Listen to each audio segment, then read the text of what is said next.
Passos para sombras, escala montanhas pra me encontrar. Derruba muralhas, destrói as mentiras pra me encontrar. Traz luz para sombras, escala montanhas pra me encontrar. Derruba muralhas, destrói as mentiras pra me encontrar. Traz luz para sombras, escala montanhas pra me encontrar. Derruba muralhas, destrói as mentiras pra me encontrar. Traz luz para sombras, escala montanhas pra me encontrar. Derruba muralhas, destrói as mentiras pra me encontrar. Oh, impressionante, infinito, ousado amor de Deus.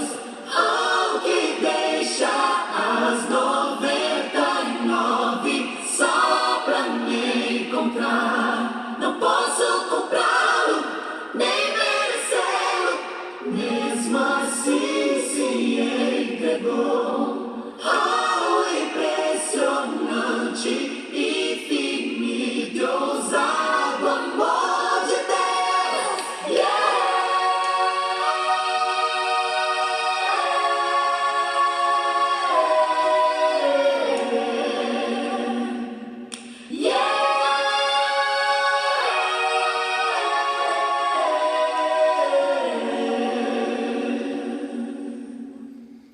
De fato, é realmente impressionante o amor de Deus para conosco. Não mede esforços para vir ao nosso encontro, nos abençoar. Deu seu único filho para morrer na cruz pelos nossos pecados.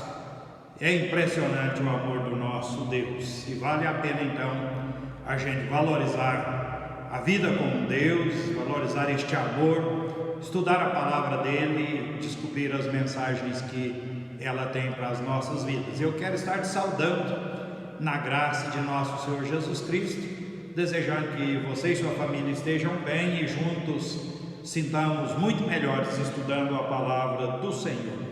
Eu vou ler na carta de Paulo aos Colossenses, o capítulo 1, apenas o verso número 9, quando Paulo diz: por esta razão também nós, desde o dia em que o ouvimos, não cessamos de orar por vós e de pedir que transbordeis de pleno conhecimento da sua vontade em toda a sabedoria e entendimento espiritual. Você é uma pessoa que tem o hábito de estar orando? E se você ora tendo esse hábito, por quem você ora mais? Pela sua vida ou por pessoas que estão ao seu redor, pessoas que estão carecendo da graça de Deus de uma forma mais direta, pessoas que estão passando por dificuldades? É muito interessante a gente pensar no hábito de a gente orar e também olhar para quem a gente mais ora, se é pela nossa pessoa ou se a gente ora mais por aqueles que estão à nossa volta, nosso próximo. Não tem problema nenhum orar pela nossa pessoa, mas orar pelo próximo, tirar o centro da gente na história, olhar para as outras pessoas é muito importante também. O apóstolo Paulo, ele fala aos irmãos de Colossos, deixando bem claro que ele orava e orava sempre e estava orando por eles, não exatamente por Paulo, mas pelos irmãos da igreja de Colossos, visando aspectos que são muito importantes, eram importantes para a vida deles e são importantes para a nossa vida também nos dias atuais. E eu quero então pensar um pouco com você em orarmos por vidas e levantar algumas questões que Paulo orava por estes irmãos e que nós devemos orar pelos outros também. Ele diz que por esta razão também nós, desde o dia em que o ouvimos, não cessamos de orar por vós e de pedir que transbordeis de pleno conhecimento. Então, orando por vidas para que adquiram conhecimento, para adquirirem conhecimento. Conhecer Deus é uma necessidade para o ser humano, não simplesmente conhecimento intelectual, mas o conhecimento experimental. Este conhecimento ele é muito importante para as nossas vidas. Conhecer intelectualmente é importante, mas não é o mais importante no que diz respeito a Deus. A gente precisa conhecer Deus com o nosso coração, com a nossa experiência. A gente precisa entender quem é Deus e o que Ele é para as nossas vidas. E Paulo orava em favor dos irmãos da igreja de Colossos, para que eles pudessem adquirir o conhecimento do ser de Deus, conhecer desfrutando de tudo que Ele é, de tudo que Ele é capaz de fazer, conhecê-lo no sentido de Ele estar sempre em comunhão conosco e a gente em comunhão com a pessoa dele. Então, orando por vidas para que estas possam estar adquirindo conhecimento, adquirindo a compreensão de quem é Deus e o que Ele está fazendo e fará em prol das nossas vidas.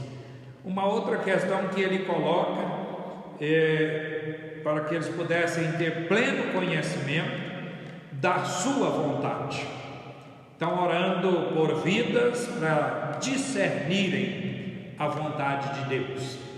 Na carta de Paulo aos Romanos, o capítulo 12, o verso número 2, o apóstolo Paulo diz que a vontade de Deus é boa, ela é agradável e ela é perfeita. Então a vontade de Deus ela é muito importante para nós, ela é boa, nos conduz de maneira que a gente vai alcançar o bem, ela é agradável, faz bem para a nossa alma, para o nosso coração, e ela é perfeita, então leva a gente a viver uma vida de perfeição na presença do nosso Deus, vivendo a vontade dele. E a vontade de Deus então ela é qualificada, e nós precisamos discernir esta vontade, entender a vontade de Deus para a nossa vida, para o nosso dia a dia, para a nossa caminhada, entender o que Deus tem reservado para nós e buscar dele orientação e a direção para que a gente caminhe sempre dentro da vontade dele, na presença dele, aceitando esta vontade de Deus para nós.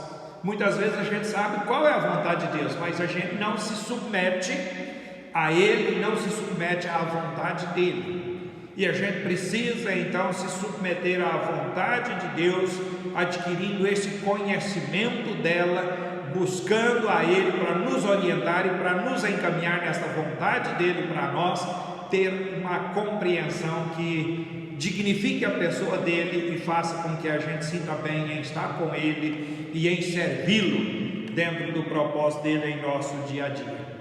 Mas Paulo termina o verso dizendo em toda a sabedoria e entendimento espiritual. Então, orando por vidas para que elas tenham entendimento e sabedoria espiritual. Que coisa extraordinária e maravilhosa. A gente, não só a gente buscar este entendimento e a sabedoria espiritual, mas a gente está orando para que outras pessoas possam adquirir isto de Deus. O entendimento é a gente compreender as coisas, é a gente adquirir bagagem de conhecimentos do que Deus é, do que Ele é capaz de fazer. E a sabedoria é exatamente a gente colocar em prática o que nós conhecemos de Deus e agindo com dignidade, agindo de forma em que a gente tenha discernimento do que precisamos fazer e fazer tudo em submissão a Deus, em submissão à vontade dele, que nós já vimos, em praticar aquilo que é agradável diante dele. A sabedoria é colocar o conhecimento em ação e numa prática que a gente haja exatamente de conformidade com o querer, com a palavra, com a determinação e a orientação de Deus para as nossas vidas. Como é bom a gente estar então orando por vidas como o apóstolo Paulo fazia. A gente criar o hábito de orar não só por nós, mas orar por aqueles que nos cercam também, e pedindo a Deus que dê para eles conhecimento dele, conhecimento da vontade dele, discernirem esta vontade e estar agindo com entendimento e com a sabedoria que são espirituais, entendimento e sabedoria espirituais que Deus coloca à nossa disposição e que os salvos têm sim condições de colocar em prática em todo o seu dia a dia. Deus nos abençoe e nos ajude a entender esta maravilha e estarmos caminhando sabiamente na presença dele e diante da sociedade que nos cerca. Deus assim te abençoe e te sustente, fale profundamente ao seu coração. E eu quero orar com você. Nós temos o prazer, ó Pai, de estar chegando até nosso amado ouvinte com a mensagem da palavra do Senhor, e hoje conversando com eles, ó Pai, com os irmãos que participam conosco sobre essa vida de oração não só por nós, mas orando por aqueles que nos cercam, orando para que possam adquirir conhecimento do Senhor, ó Pai, para que possam discernir a vontade do Senhor e estarem agindo com entendimento e a sabedoria espirituais. Fale, ó Deus, ao nosso coração, fale ao coração do nosso ouvinte, da sua família, dirija os passos de todos nós, ó Pai, nos denigre viver sempre contigo, viver sempre sob o teu poder, graça, bondade e misericórdia. Colocamos todos diante do Senhor neste instante, em nome de Cristo Jesus, que alegremente ao Senhor oramos. Amém, Senhor. Nós queremos estar nos despedindo e amanhã, se Deus quiser, às 11 horas da manhã, a gente estará aqui novamente chegando até você. Deus te abençoe e até amanhã. Tchau, tchau.